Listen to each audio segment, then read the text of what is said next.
అందరికీ నమస్కారం. Welcome to Siriraj food. నేను మీ సిరి. ఈరోజు మన వీడియోలో రవ్వ గోధుమ పిండితో బిస్కెట్స్ అయితే ఈజీగా తయారు చేద్దాం. టేస్ట్ కూడా చాలా అంటే చాలా బాగుంటుంది. ఈ వీడియో మీకు నచ్చితే తప్పకుండా like, share and subscribe friends. దీనికోసం ముందుగా ఒక మిక్సీ జార్ తీసుకొని 1 కప్పు రవ్వ, 1 ఇంచు తక్కువ ఉండేలాగా పంచదార పోసుకొని రవ్వ, పంచదార మెత్తగా మిక్సీ పట్టుకోవాలి. పొడి అనేది ఈ మాత్రం అయితే సరిపోతుందన్నమాట.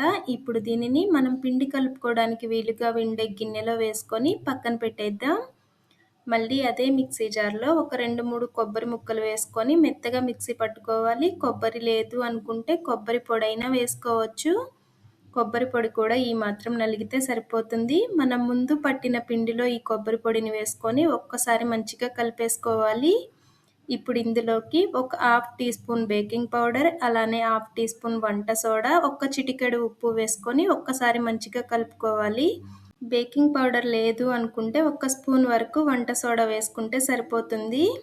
పిండి అనేది ఈ మాత్రం కలిసిన తర్వాత ఏ కప్పుతో రవ్వ తీసుకున్నామో అదే కప్పుతో అరకప్పుకి కొంచెం తక్కువ ఉండేలాగా నూనె పోసుకొని రవ్వని నూనెలో బాగా కలిసేలాగా కలుపుకోవాలి. ఈ మాత్రం కలిసిన తర్వాత ఏ కప్పుతో రవ్వ తీసుకున్నామో అదే కప్పుతో అరకప్పు పాలు పోసుకొని ఒక్కసారి మన వీడియోలో చూపించిన విధంగా బాగా కలుపుకొని మూత పెట్టి పక్కన పెట్టాలి. పిండిలో మనం బేకింగ్ పౌడర్ వేసాం కాబట్టి రవ్వ అనేది చక్కగా నాని కొంచెం పొంగినట్టుగా అవుతుంది. మన ఛానల్లో ఇంకా ఈజీగా తక్కువ టైంలో చేసే స్వీట్స్, స్నాక్స్, హెల్దీ రెసిపీస్ చాలా ఉన్నాయి. కుదిరితే ఒక్కసారి చూడండి. వీడియోస్ మీకు నచ్చితే తప్పకుండా సబ్స్క్రైబ్ చేయండి. పిండి అనేది మన వీడియోలో చూపించిన విధంగా ఉంటే సరిపోతుంది. ఒక 15 నిమిషాల తర్వాత చూద్దాం. ఇప్పుడు ఇందులోకి ఏ కప్పుతో రవ్వ తీసుకున్నామో అదే కప్పుతో కప్పున్నర గోధుమ పిండి పడుతుందన్నమాట. గోధుమ పిండిని అప్పటికప్పుడే జల్లించి వేసామంటే పిండి అనేది జల్జల్లాడుతూ మంచిగా కలిసిపోతుంది. గోధుమ పిండికి బదులుగా మైదా పిండి అయినా వేస్ట్ చేయొచ్చు. చక్కగా పిండిని మనం చపాతీ ముద్ద ఎలాగైతే కలుపుతామో అలానే చపాతీ ముద్దలా కలుపుకొని మళ్ళీ ఒక 10 నిమిషాల పాటు పక్కన పెట్టుకోవాలి. ఒక 10 నిమిషాల తర్వాత మన వీడియోలో చూపించిన విధంగా పిండిని కొద్ది కొద్దిగా తీసుకుంటూ చిన్న చిన్న బాల్స్లా చేసి ఇలా మధ్యలోకి ఒత్తామంటే చక్కగా బిస్కెట్ షేప్ వస్తుంది. అన్నింటినీ ఇలానే తయారు చేసుకొని పక్కన పెట్టేద్దాం. ఈ షేప్ అనే కాదు, మనకి నచ్చిన షేప్లో వీటిని తయారు చేయొచ్చు. అలానే టేస్ట్ కూడా చాలా అంటే చాలా బాగుంటాయి అన్నమాట. కొబ్బరి వేస్ట్ చేస్తున్నాం కదా, బయట కూడా దొరకదు మనకి ఇలాంటి టేస్ట్. పిల్లలైతే చాలా ఇష్టంగా తింటారు. ఒక్కసారి ట్రై చేసి చూడండి.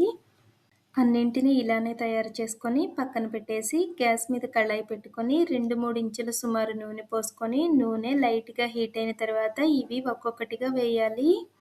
బిస్కెట్స్ అనేవి మనం చేసినప్పుడు స్మూత్గా ఉన్నా కానీ నూనెలో వేయగానే కొంచెం పగిలినట్టుగా అవుతాయి. పగిలితేనే చక్కగా లోపలి వరకు వేగుతాయి అన్నమాట. నూనె బాగా వేడెక్కిన తర్వాత వేసామంటే వెంటనే మాడిపోతాయి అన్నమాట. ఇలా మీడియం హీట్ ఉన్నప్పుడు వేసి 1 నిమిషం పాటు అస్సలు కదపకూడదు. 1 నిమిషం అయిన తర్వాత రెండో వైపుకు తిప్పి 2 వైపులా బంగారు కలర్ వచ్చే వరకు వేయించుకోవాలి.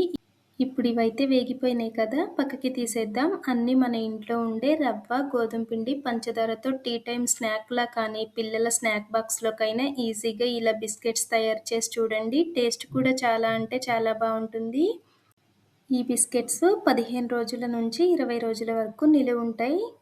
ఈ వీడియో మీకు ఎలా అనిపించిందో తప్పకుండా కామెంట్ చేయండి. ఈ వీడియో మీకు నచ్చితే లైక్ చేయండి, షేర్ చేయండి, సబ్స్క్రైబ్ చేయండి. రేపు ఇంకో సరికొత్త రెసిపీతో మళ్ళీ కలుసుకుందాం. By bye friends.